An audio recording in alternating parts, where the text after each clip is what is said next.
times of war, nations usually rally around their leader, a symbol of stability. But not in Israel.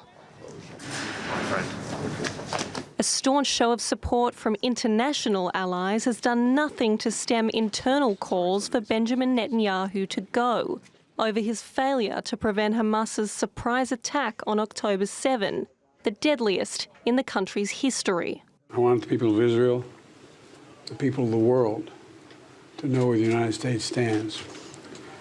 I've had my great Secretary of State here. He's been here for a lot, but I wanted to personally come and make that clear. The embattled leader has long been facing a crisis of confidence at home.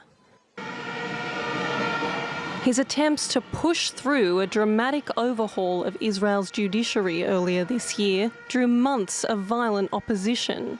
Weekly mass demonstrations stopped traffic, and reservists threatened to refuse to report for service.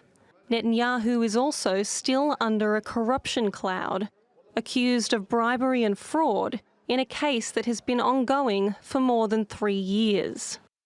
But the events of October 7 have cast a new shadow on an already storied career.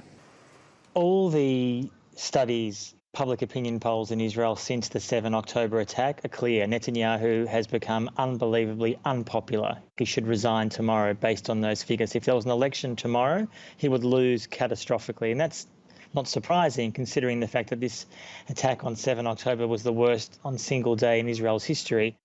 While Israel's army and intelligence bosses have all admitted to fault for their failure, the Prime Minister has acknowledged no such responsibility, and confidence in his ability to lead or bring home the 200-odd Israeli hostages being held by Hamas is sharply declining. We are going to win with all our strength. Are you ready?